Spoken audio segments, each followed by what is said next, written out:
You are watching Auth Masterclass and we are discussing role-based access control. And this is the second part of the video where we are continuing our discussion on role-based access control. And if you have not watched the first part, I have given the link in the description. Feel free to watch that part and then you can continue from here, right? Now in this part, what we will do, we will start writing the main crux of the permission. Okay, so in the previous video we created this check permission middleware. So this is supposed to do the validation based on the permission that we are passing, the permission ID. Okay, and in the request we have the user ID. So we are going to use these two fields. Okay, and then we are going to write some MongoDB aggregation pipeline and determine whether the particular user is supposed to access this permission ID or not, right? So let us start writing that, and I'll try my best to explain the MongoDB aggregation pipeline.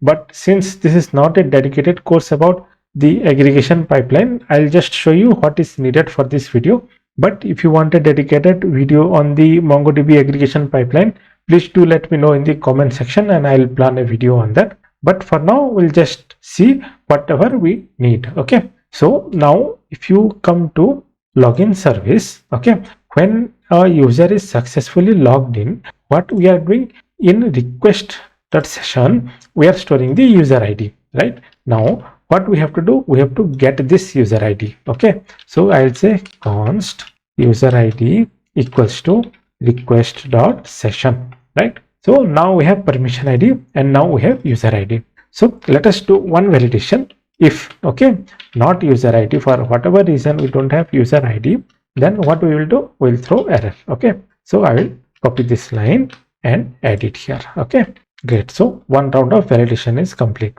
Now what we will do, we will start writing our aggregation. Okay, so for this I will say await, and on which document we have to do the aggregation. We have to do the aggregation on the group. Okay, so for this I will say group. Okay, and for this what I have to do, I have to import the group. Okay, so here if you go to schema, here we are exporting the group, right?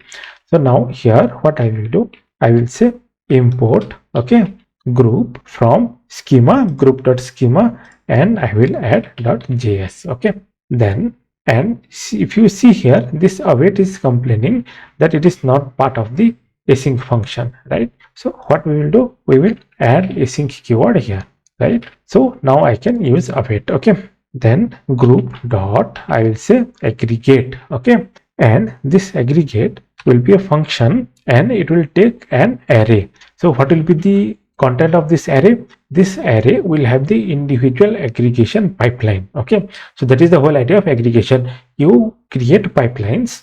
In each pipeline you filter some data.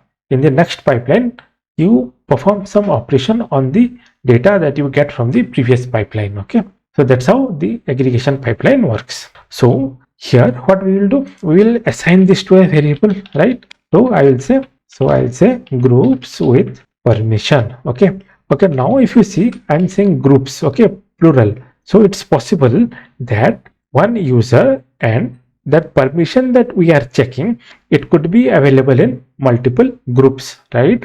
Because a permission can belong to multiple group, okay, and a user as well can belong to multiple group, right? So it's very much possible that a pair of user and permission can belong to multiple groups, right? So I'm saying groups with permission. Okay, so on which groups we have this permission associated with this user ID. Okay, great. So first what we will do, we'll write our first pipeline. Okay, and this pipeline is nothing but a match pipeline. Okay, so if you can think, it is similar to a where condition in your SQL domain, right? So what I will do, I'll say match, and this is basically an object. Okay, so we'll write some match condition. Okay, so what is the first match condition? My first match condition will be on users, right? So users, it will be of type, okay, mongoose dot types dot object id dot create from hex string. Okay, so the id, the underscore id, that is basically a hex string kind of thing. Okay, so from that I'm saying you create a Mongo ID, okay, from the parameter that I'm passing and match that with the users that matching this user ID. Okay, similarly, I'll do permissions. Okay, I'll say permissions. Also, it will be mongoose dot types dot object id dot create from hex string, and it will be permission id, right? So what we are doing, we are matching from users table all the users that have this id, okay, and all the permissions that have this id, right? So this is one pipeline. Okay, so what will be the next pipeline? Next pipeline will be my projection pipeline. Okay, so projection is like kind of select. Okay, so I run my where condition, it filters some data. Okay, from there I'll do the selection of the particular columns that I want to extract. Okay, so for that what we will do, we will say project. Okay, project from where? So since this is the pipeline, the output from this pipeline will be used in the projection. Okay, so I will say underscore id as 1. Okay, and I will say name as 1. Okay, so that means 1 means it is saying project underscore id and name. Okay, as simple as that. So essentially what we have done, so if you think in terms of SQL, okay, what we are doing, select I underscore id and name from group where user id equals to this user id and permissions equals to this permission id, right? Okay, great. Now what it is supposed to return? It is supposed to return an array of groups which will have this underscore id and its name, right? Great. So now what we have to do? Okay, in what scenario it will be a valid permission? That means user is allowed to perform the operation. Minimum one group if it belongs to, right, in which the user and the permission have the mapping, right? Minimum one group. They can be part of multiple groups, right? So as long as, okay, if groups with permission dot length is greater than 0, okay, that means the user has permission to do this operation. Okay, so what we will do, we will simply call the next method. Okay, so I will cut it from here and I will paste it here, and what I will do, I'll remove and I will return next. Okay, great. And if this is not the case, okay, so I'll say else. What we will do, we will add this line, the 403 forbidden error, right? Great. So we have permissions with length greater than 0. If this is the case, the user has valid permission and we will call the next method.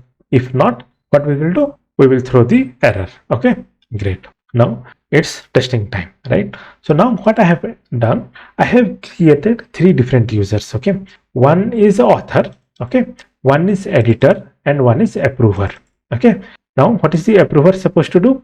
It is supposed to approve, okay, and it will ultimately do the publish operation. Okay, author will do the adding the article, that is the post operation, and editor will essentially do the put operation, right? So if you see the permissions, we have add, update, and publish. Okay, so for now I am not taking the example of revoke and delete. Of course, if you want, you can create an admin user and map that permissions, right? So for now I have 3 permission add. Okay, who can add? Author can add. Okay, now update, who can update? Editor can do the update. Okay, and then what else I have publish. Okay, who can publish? And approver. Okay, this approver can do the publish. Okay, so now coming to group. So what I have, author is as a group, okay, approver as a group, and editor as a group. So if you see user, okay, in the author group I have the author user ID, okay, and which permission ID? So permission ID of this add article. Okay, and which user? The author user. Okay, similarly I have created other groups in which I have added the corresponding user and permission, right? Based on your use case you can do. So if you want, you can put everything into admin group, right? Because that might be the use case that you want to go. Okay, you might want to create a moderator group, okay, and you might want to assign different permission to moderator and different permission to author, right? So based on your need you can create your different types of groups, right? So for our purpose I am creating author, approver, and editor, each with a permission of add, update, and publish. Okay, great. Now what we will do here, if you go to articles route, okay, here I have check permission on which method. So this is add article, okay. So add article has this for before method, right? Now similarly, what I can do, I can do this for put, okay, put in which what we are taking the title and description, which will be updated by author, okay. So this user author, okay. So what we will do, I will first do a little bit of indentation here, okay, and great, and I will copy this line and I will add it here and update article, okay. What is the permission associated with this one? So this is the permission ID, right? So I will add it here. Similarly, I'll do this for this put operation, okay. So what is this? This put operation will do publish the article, okay. So who can publish? The approver can do the publish, right? So I will copy this check permission and I will add it here, and I will copy this line and I will add it here, right? So now what I have done, I have added permission in each unit operation in my API, okay. This permission is in this table, okay. This permission is mapped to different groups, okay, and in each group we have different users. So based on that we are doing the validation, right? Great. So now coming to articles, we already have one article, right, which is understanding JavaScript closer. Great. Now what I will do, I'll come to Postman, I'll come to login, and here I am author. What other user I have? So let us take user. So here I have the author, right? I'll do a login with this author, right? Now what is this author is supposed to do? It is supposed to work on adding a article, that is a post operation, not a put operation, right? So now what I will do, I will come to Postman, I'll come to article and I'll say put article, and here what I'm saying, understanding JavaScript closer, and I'm updating this line by example, okay. Now who is supposed to do this? The editor is supposed to do this, right? But I'm logged in as author. So what will happen if I try to do this operation? It will say you do not have the permission to perform this operation, right? Now who can do this operation? Now I will come to log out and I will do log out, and I will come to editor. I will say editor, and for my simplicity I have kept password as password simple, right? And this OTP anyways we are not using. This was the example from the token based login, right? I'm not deleting the OTP field because ultimately I have to share the Postman collection with you guys, right? So I'm not deleting, but this OTP we are not using, okay. So I'm simply logging in as editor. So I'll do login. Now I'll come to update, okay, and now I will send the request, okay. Now what it is saying, article must be in draft state, okay. Now why I am getting this error? So if you see this article ID it is supposed to take, right, that article ID is not correct, okay. So I will come here and I will copy this article ID, okay, and I will paste it here, okay. Of course, if you want, you can change the error message, right? So I'll send this request, okay. So now it has actually updated, okay. So if you see the database, what it is saying, understanding JavaScript closure, and I will do a refresh. So now what has happened? By example, right? So update has happened, and who is able to do the update? Only an editor is able to do the update, okay. Now coming to publish, okay. So here what I am doing here, it is doing publish, the publish route it is trying to hit, okay. So I will take this article ID, okay, and I will add it here, right? Now with what credential I am logged in? I am logged in as editor. Is an editor supposed to do the article publish? So if I say send request, right, you don't have the permission, right? Who can publish this article? Okay, now before that I'll show you get all article.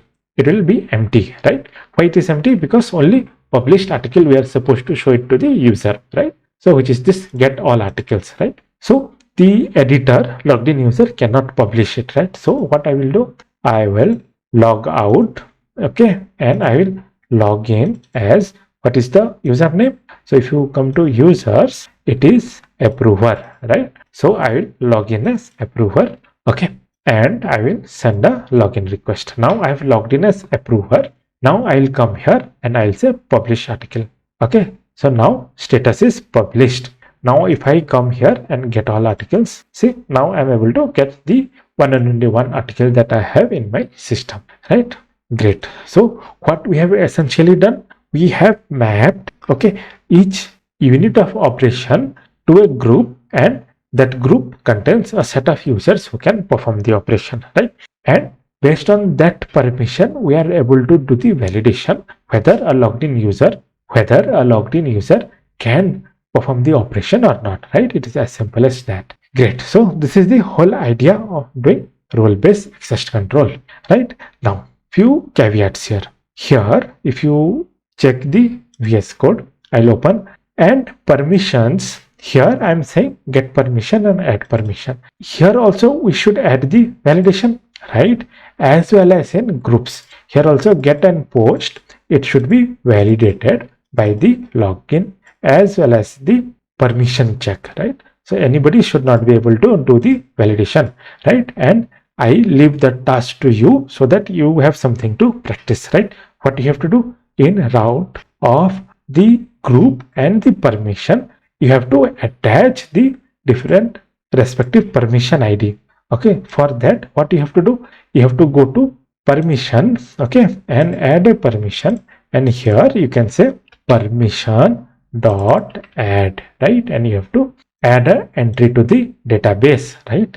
Then what you have to do, you have to come to the database, the permission, okay, refresh it, and you have to come to permission add, you have to copy it, okay, and you have to attach it in this route, okay, where this permission route, right? Here you have to add the check permission middleware along with the ID that we have generated in the database, right? So I leave that task to you, but remember, at one point you will become blocked. Why? Because at one point you will add a permission to this router post in which you are adding a group, okay. Now by default you should have an entry, say for example admin, okay, here in the groups table, which should have the mapping of the group add permission and a admin user, okay. Otherwise you will not be able to add groups, okay. And this is a group, say for example admin, okay. By default you have to, so when you are shipping your code to your client, okay, by default you have to give a out of the box group, you can call it as admin or whatever. By default it should have the permission of adding groups and permission, right? Otherwise your client or whoever is trying to access the API, okay, for the first time they will not be able to perform any operation, right? So when you are shipping your code, you have also to ship a group, say called admin, and the permissions for the permission and group, okay. Whatever operation you are doing, say add group, okay, delete group, publish new group, add new permission, delete permission, okay, these are called as out of the box operation that you have to provide, okay, along with your code, so that a default admin user, okay, he should be able to log in, create more groups and more permission and more users, right? Otherwise your user will be blocked, okay. So I leave that task to you, and if you face any difficulty, feel free to ask me in the comment section. I'll try my best to answer your queries, right? And this is the base of doing a role-based access control, okay. I really hope you learned something new from this. If you did, give this video a thumbs up, subscribe to the channel, because this is the kind of content I bring on this channel. And with this, the authentication and authorization masterclass is completed. I really hope you enjoyed this whole series in which we deep dived into the different concepts of authentication and authorization. Feel free to share your thoughts in the comment section. How did you like this video? If you want any modification on this, if you have any suggestion, if you find any loophole, if you find any further security issue, feel free to discuss it in the comment section, okay. Either me or other members of our channel, they will love to answer any questions, okay. Great. So with that, I'm concluding, and I'll see you in a next upcoming series.